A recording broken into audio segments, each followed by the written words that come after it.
직장과 일상의 바쁜 일정 속에서 운동은 우리 삶에서 종종 우선순위에서 밀려나곤 합니다. 하지만 건강은 우리 몸과 마음의 기반이므로 어떤 방법으로든 시간을 투자해 돌봐야 합니다. 그러던 중 저는 집에서 하루 10분만 시간을 투자해도 효과적인 운동법을 알게 되었고 그 이야기를 나눠보려 합니다. 첫 번째 발견은 플랭크입니다. 플랭크는 핵심 코어 운동으로 침대나 바닥에 작은 공간만 있으면 쉽게 시작할 수 있습니다. 플랭크의 가장 큰 장점은 짧은 시간에 온몸을 단련할 수 있다는 것입니다. 처음 시작할 때는 30초도 버티기 힘들었지만 꾸준히 하다 보면 1분, 2분까지도 가능합니다. 플랭크를 하면서 복부, 등, 팔 등이 단련되는 것을 느낄 수 있었습니다. 다음으로 소개할 운동은 스쿼트입니다. 스쿼트는 하체의 근력을 키우는 데 탁월한 효과가 있습니다. 의자나 소파를 이용해 안전하게 할 수 있으며 무릎과 발끝의 위치에 주의하면서 실시하면 더 많은 근육을 자극할 수 있습니다. 처음엔 10회씩 3세트를 목표로 하고 차츰 횟수를 늘려나갔습니다. 버피 테스트는 전신을 단련시키는데 최고의 운동으로 많은 칼로리를 빠르게 소모할 수 있어 다이어트에도 효과적입니다. 집에서 쉬운 버피 동작으로 시작해 강도를 높여 나갔습니다. 이 운동을 하면서 심폐지구력이 빠르게 향상되는 것을 느꼈습니다. 팔굽혀펴기는 바로 시작할 수 있는 근력 강화 운동 중 하나입니다.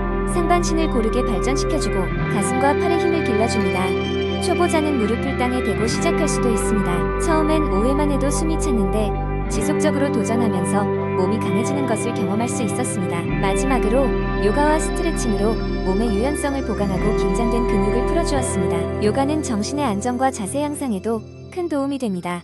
하루를 마무리할 때 5분간의 명상과 스트레칭은 더욱 편안한 수면을 취하게 해주었습니다.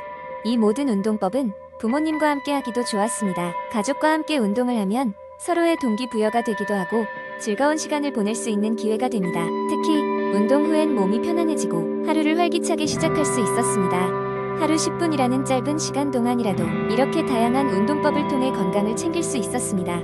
꾸준함의 힘을 믿고 시작했던 이 작은 변화는 어느덧 생활의 큰 기쁨과 활력이 되었습니다. 여전히 직장에서의 바쁜 일상은 계속되지만 단 10분의 홈트레이닝은 가장 자연스러운 제 생활의 한 부분이 되었음을 느끼고 있습니다. 여러분도 하루 10분의 기적을 체험해보세요. 두 번째 이야기, 어느 한적한 마을, 바쁘고 시끄러운 도시에서 멀리 떨어진 곳에 자연의 마법이라 불리는 작은 상점이 있었다.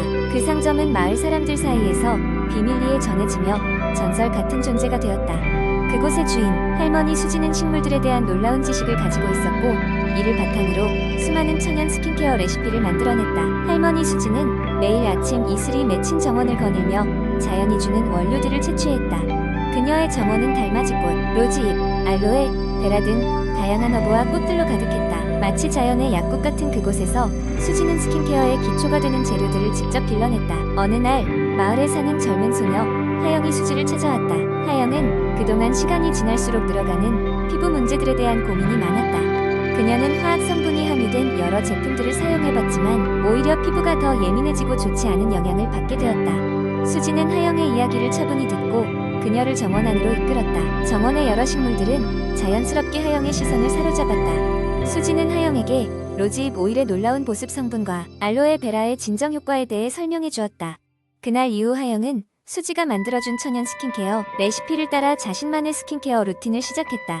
아침에는 클렌징 후 알로에, 베라, 젤로 피부를 진정시키고 로즈잎 오일 몇 방울을 가볍게 두드려 흡수시키는 방식이었다.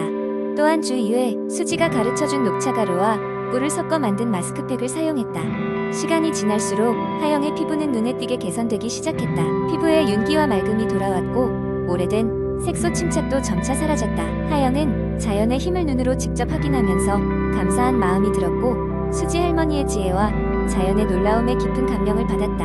하영은 단순히 피부 문제를 해결하는 것을 넘어 그녀 스스로 자연을 사랑하고 보호해야겠다는 다짐도 하게 되었다. 그리고 자연의 재료들로 피부를 가꾸는 것이 단순한 관리 이상이자 삶의 조화를 이루는 길임을 깨닫게 되었고 주위의 많은 사람들에게 자연주의 스킨케어의 중요성을 전파하기 시작했다.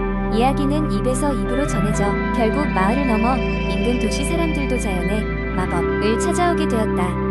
그들은 자연의 선물로 가득 찬 수지의 정원에서 스킨케어뿐만 아니라 마음의 힐링을 경험할 수 있었다. 이런 이야기들이 모여 하나의 전설이 되었고 수지의 레시피는 계속해서 많은 사람들에게 자연스러운 아름다움과 삶의 의미를 전하고 있었다. 세 번째 이야기, 제니는 항상 바쁜 일정 속에서 끼니를 제대로 챙겨 먹지 못했다. 아침은 거의 거르고 커피 한 잔으로 하루를 시작했고 점심은 업무 중간에 빠르게 해결하는 패스트푸드로 때우기 일쑤였다. 저녁이 되어서야 시간이 나면 되게 피곤해 지쳐간다니 배달 음식을 시키거나 간식으로 허기를 달랬다. 이런 생활이 한두 번 반복되는 것이 아니면서 제니는 최근 들어 몸이 무겁고 피로감이 잘 안 풀리는 것을 느끼기 시작했다. 처음에는 스트레스 탓으로 돌렸지만 자주 감기에 걸리고 피부 상태가 나빠지기까지 하자 제니는 이대로 두면 안 되겠다는 생각이 들었다.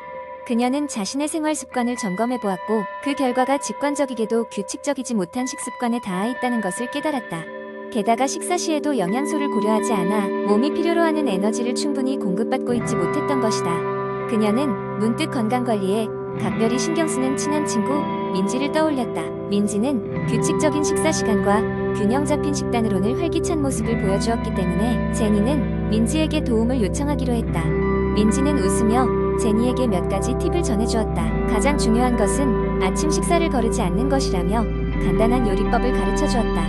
바나나 하나, 통곡물 시리얼 한 그릇, 요거트 등 손쉽게 준비할 수 있는 건강한 아침 메뉴였다. 점심은 되도록 신선한 재료로 직접 준비해서 먹는 것이 좋다고 조언했다. 다행히 제니의 회사에는 작은 주방과 식당이 있었기 때문에 활용 가능했다. 민지의 추천 메뉴로는 그린 샐러드에 그릴드 치킨을 곁들인 샌드위치였다. 빠르게 준비할 수 있으면서도 맛있고 영양가 높은 한 끼였다. 저녁에는 칼로리를 과하지 않게 섭취하도록 주의하며 다양한 채소와 단백질이 포함된 식사를 하도록 했다. 민지는 또한 스트레스를 해소하는 데 있어 음식 외에도 운동이나 취미 활동을 이용할 것을 권장했다. 이는 전반적인 건강 개선에 큰 도움을 줄 수 있다는 점에서 제니는 곧바로 수영 강습을 신청했다. 한 달간 민지의 조언에 따라 생활 방식을 수정한 제니는 눈에 띄게 건강해졌다. 예전보다 활력이 넘쳤으며 집중력도 상승하여 업무 효율이 눈에 띄게 좋아졌다. 그 과정에서 제니는 잘못된 식습관이 신체적, 정신적 건강에 얼마나 큰 영향을 미칠 수 있는지를 체감했다. 이 경험을 바탕으로